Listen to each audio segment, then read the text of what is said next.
नमस्कार. आपण पाहत आहात डहाणू मित्र न्यूज नेटवर्क. पाहुयात काही ठळक आणि महत्त्वाच्या घडामोडी. डहाणू मतदार मॅपिंग कामात विलंब, अनेक नागरिकांचे नाव वगळले जाण्याची भीती. भारत निवडणूक आयोग यांच्या निर्देशानुसार सन 2002च्या मतदार यादीतील मतदार आणि सध्याच्या मतदार यादीतील मतदार यांचे मॅपिंग सुरू असून या प्रक्रियेची अंतिम तारीख 30 एप्रिल 2026 निश्चित करण्यात आली आहे. सदर कामासाठी BLO पथकाची नेमणूक करण्यात आली असून यात जिल्हा परिषद शाळेचे शिक्षक तसेच डहाणू नगर परिषदेचे कर्मचारी यांच्यावर जबाबदारी सोपवण्यात आलेली आहे. मात्र काही नगर परिषद कर्मचाऱ्यांच्या हलगर्जीपणा किंवा वेळेअभावी हे काम पूर्णत्वास गेले नसल्याचे आरोप नागरिकांकडून करण्यात येत आहेत.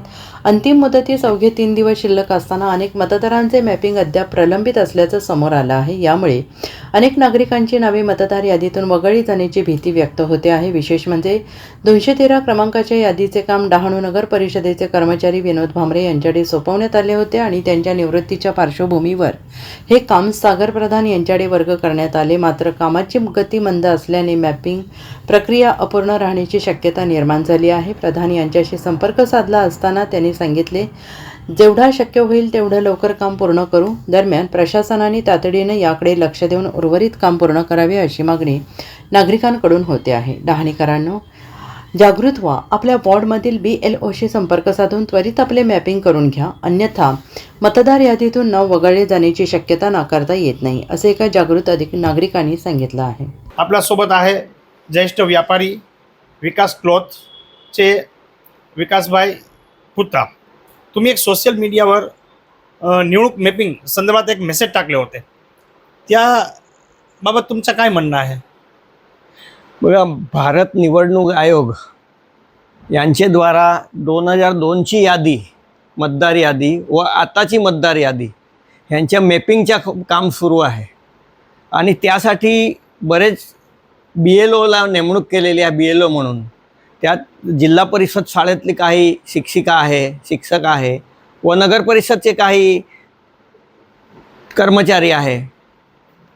आता माझं नाव मतदार यादीमध्ये वगळून जाऊ नये म्हणून मी हा मेसेज कशाला टाकला का जेव्हा मी माझ्या मॅपिंग करायला गेला, माझ्या मतदार घेऊन, यादी घेऊन, तेव्हा मला शाळामध्ये कळाला का तुमच्या इकडे नाव नाही आहे, तुमच्या नगर परिषदमध्ये जाऊन तुम्ही तपास करा, त्याची लिस्टमध्ये जो BLO आहे तिथे असेल. मग मी नगर परिषदमध्ये गेला आणि तेव्हा मला कळाला का बाबा इथे एक प्रकाश म्हणून आहे, त्याच्या हातात आहे प्रकाश हारड, त्याच्या हातात 214 नंबरची यादी आहे. नगर परिषदच्या कर्मचारी, त्याच्यात 214 नंबरची यादीत माझं नाव आहे आणि तो 214 नंबरची यादी प्रकाश हारडकर आहे. म्हणून प्रकाश हारडला मी फोन केला, तो उचलला गेला नाही. त्याच्यानंतर मी परत आला आणि मी विक्रम नाईकला सांगितला का बाबा हा 214 नंबरची यादीमध्ये माझं नाव आहे ना, हा प्रकाश हारड. तर सांगतो मी फोन करतो. त्यांनी फोन लावला, त्यांचा पण उचलला नाही पुरा दिवस. मग दुसऱ्या दिवशी फोन उचलला तेव्हा त्याला सांगितला का आमचे सगळ्यांचे नाव आहे आणि ते मॅपिंग करायचे आहे, तू केले का नाही केले? तर तो बोलला का मी येतो तुमच्या दुकानावर, मग आपण बघू करू. मग तो आला माझ्याकडे, तेव्हा त्याची मी यादी माझ्या तर केले आणि तेव्हा त्याची यादी बघितली तेव्हा बरेच ओळखीचे लोक माझे असे होते का ज्याच्या मॅपिंग त्याने केलेला नाही आणि त्याच्यावर चोकडी केलेली त्याने. मग मी त्याला विचारला का बाबा हा चोकडी कशी केली? तर सांगते हे मला मिळाले नाही. मग मी त्याला फोन नंबर दिला त्या माणसाचा आणि त्या माणसाला बोलवलं आणि मॅपिंग केलं. असं मी 15 मिनिटात त्याला 15-20 नावं ते यादीतले काढून दिले. मग मी विक्रम नायकला सांगितला का बाबा ह्याच्यात तू तुला इंटरेस्ट घे, नाही तर हे मतदार उडून जातील तुझे. त्याच्यानंतर थोडा इंटरेस्ट घेतला त्यांनी आणि जिल्हा परिषद शाळामध्ये त्यांनी तपास केली. त्याचं स्वतःचं नाव तिकडेच होता. त्याची तपास केली त्यांनी मॅपिंगसाठी. तेव्हा कळाला का बाबा जिल्हा परिषदची शाळेचे जो आहे शिक्षिका बाई लोक, ओगलेबाई वगैरे आहे, त्यांनी खूप मस्त काम केलेलं आहे. एकदम 100% काम केलेलं आहे. आता त्यांनी त्याची सगळी यादी पूर्ण झालेली आहे, तेवढा त्याने काम केलेलं आहे. आणि हा प्रकाशनी तर त्याच्या या यादीमध्ये 947 नाव आहे. त्याच्या 450 नाव त्याचे बाकी होते. मग तुमचं म्हणणं असं आहे की वेळेचा अभाव की हलगर्जीपणा? ते जे असेल ते, पण माझ्या तो लोकांना म्हणणं आहे का तुम्ही जागे व्हा.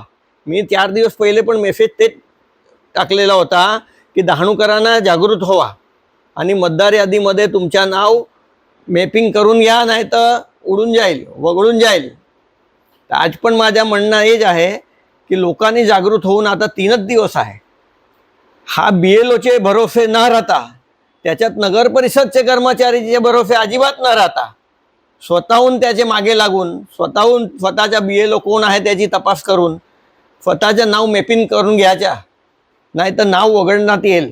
कारण आता आज माझे लक्षात आलं आहे, माझे एक मित्राच्या 213 नंबरची यादीमध्ये नाव होता आणि 213 नंबरची तपास मी काढली तर ते विनोद भांबरे करून आहे नगर परिषदच्या, त्याच्या हातात तो यादी आहे असं मला एक BLOनी सांगितलं. आता विनोद भांबरेला फोन केला, उचलला गेला नाही. मग ते मतदार ज्यांच्या नाव होता त्यांनी पण फोन केला आणि त्याच्यानंतर माझे त्याचे कॉन्टॅक्ट झाला, तेव्हा मला असं कळला का तो रिटायर होणार आहे आता. म्हणून त्यांनी यादी त्या दुसऱ्याला दिलेली आहे आणि दुसऱ्याला दिलेली आहे तो त्याच्या सागर प्रधान करून नाव आहे. आम्ही मग सागर प्रधानला फोन केला का बाबा हा तू यादी तू घेतलेली आहे का? तर म्हणे हां, हे रिटायर होणार आहे म्हणून मला आली ना, मला तर काही कळत नाही याच्यात आणि मी अजून सुरुवात पण नाही केली यादीची. तर माझं असं म्हणणं आहे की जर त्यांनी सुरुवात नाही केली असेल यादीची तर आता 3 दिवसात तो यादी संपवणार कसा? त्याच्यासाठी राजकीय पार्टीनी किंवा सरकारी तंत्रांनी असा कॅम्प ठेवावा लागेल का 2 दिवस असा, शेवटी 2 दिवस असा कॅम्प ठेवा की सगळे लोक तिथे येऊन ना त्याचं नाव करून जाईल ना, ते पूर्ण दिवस तो बसतील BLO, असा काहीतरी करावा अशी माझी इच्छा होती. चांगली तुम्ही माहिती दिली जनजागृतीसाठी. आणि आता बघू 2-3 दिवस बाकी आहे, त्या संदर्भात आता प्रशासन काय करतात ते आपण सोशल मीडियाद्वारे जनजागृती करू. माझे असे पण लक्षात आले आहे की वसई विरारमध्ये असंच झाला होता आणि मग वसई विरारचे निवडणूक अधिकारीनी एक आदेश बाहेर पाडलेला आहे. तो आदेश पण तुम्हाला देतो का 24, 25, 26 सगळे BLO त्याची जागेवर सकाळी 10 ते 5 राहील. म्हणजे कोणीही प्रजानी मॅपिंग करायचं असेल तर तिथे जाऊन करू शकते. म्हणजे ते 3 दिवस तिथेच आहे. आपल्या इथे असं आहे की आज पण परिस्थिती आहे का आज ते लोक सगळे ट्रेनिंगमध्ये गेलेले. काही 1 तारखेपासून वस्ती गणतरीच्या काही चालू आहे त्याची ट्रेनिंग होती. म्हणजे आज पण जागेवर कोणी नव्हता. म्हणजे हे प्रशासननी केला. निवडणूक आहे जर 2 दिवस कॅम्प ठेवला, असा आदेश काढला का जिल्हा परिषदचे शाळेचे अधिकारी जिल्हा परिषदमध्येच राहील, नगर परिषदच्या नगर परिषद, म्हणजे कोणी पण तिकडे येऊन ना त्याचं नाव मॅपिंग करू शकतो.